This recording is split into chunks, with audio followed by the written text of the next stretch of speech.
So, should you be worried that interest rates are creeping up over 3% for mortgage interest rates? That's what we're talking about today, and we're getting started right now.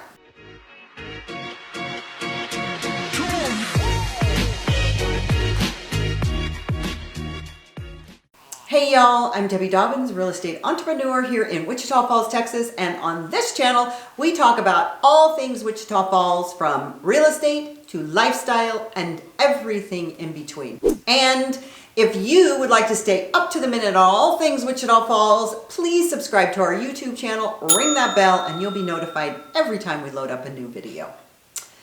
So it was a little over a week ago that it was announced that the 30-year fixed rate mortgage rate went up over 3% for the first time since last July. My question is, should you be upset? Should you worry? Well, I'm going to answer that question for you. The news dominated real estate headlines that day, and the next, and the next, and the next. And of course, everybody jumps on the bandwagon. Articles started popping up all over the place talking about the negative impact that it may have on the housing market. But there are two things that you should know. First, the bump up in the rate should not have surprised anyone. Many had already projected that rates would rise slightly as we proceeded through the year. What goes down has to go up. What goes up has to come down. It's just one of those things in the cyclical process. And it was predicted to go up slightly. Number two, Freddie Mac, of all Freddie Mac and Fannie Mae people, which a lot of you have heard those names, you don't know what they are. They're these big institutions that talk about, kind of predict what's about to happen. But their comments about this rate increase were not alarming.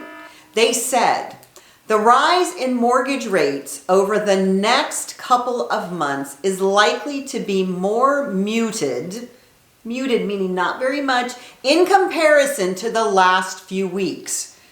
Because the last few weeks were a correction. It was a response to a lot of things, and we'll talk about that in a second. What they're saying is that going forward, it's not going to be that much more. So it's going to be muted comparison to the last few weeks. And they expect, meaning Freddie Mac, a strong spring sales season.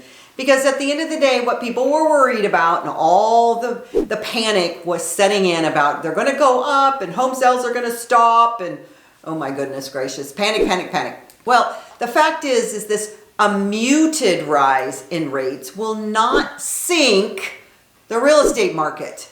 Frankly, the real estate market is being fueled by a lack of inventory, and it's being accelerated by those interest rates. So the real estate market, the experts predict and agree that it will continue to be strong, especially in spring, which is the typical sales season. So not to worry, if you were thinking about putting your house on the market, it's still going to sell. But what does this mean for you as a buyer? Not just as a seller. Well, obviously, any buyer would rather have mortgage rates that don't rise at all. Well, okay, that would be a lovely, ideal world. So as you realize, you want a lower interest rate because a higher interest rate increases your monthly mortgage payment. But let's put it in a 3.02% rate, which was where it got to in this bump up. Let's put that in perspective because that's where the rates got to during this bump up. Let's talk about this from a historical perspective because, as I've said many times, I'm old, I've been around for a long time, and I've seen a whole lot of things. So in 2016, the average interest rate was 3.65. That's 0.5% from where we are, which I seriously doubt we're going to get to that point any day soon. But in 2017, the average interest rate was 3.99% interest. In 2018, 4.54 was the average. So you can see that they started to climb, but then they plummeted back down. 2019, that's not that long ago if you think about it, but that was when people still thought rates were historically low. the average interest rate was right below 4 at 3.94. And in 2020, just last year, when rates were still crazy and the real estate market was on fire, they were 3.11. So if you think about it, from a historical perspective, we're still way, way, way below where we were.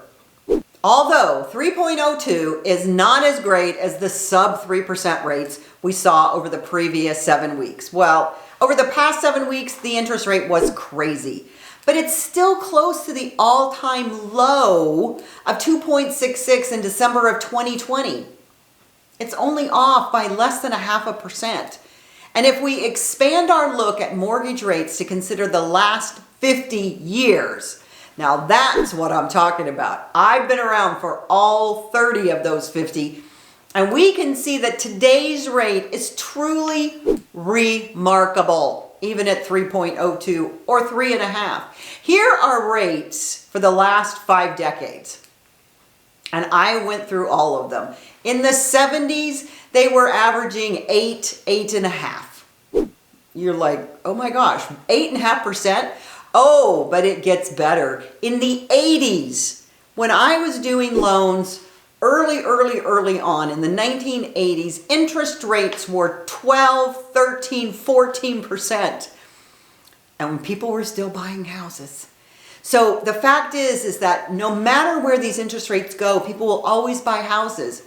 In the 1990s, they were at the 8.5%. The 2000s is when they started to really correct themselves to where we ended up today at the 6.5%. And I was doing refinances back in the 2000s saying we were in a refinance boom because people were refinancing 8 and 9%.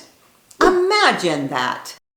And then in the 2010s, 4.25 was about the average. So where we are right now is still incredibly amazing.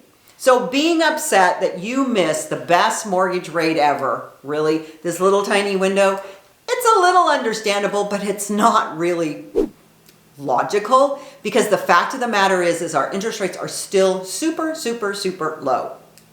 But you still don't want to throw the baby out with the bathwater because buying now still makes more sense than waiting. And it's still one of the best times in the history of the world to buy a house, especially if rates continue to bump up this year.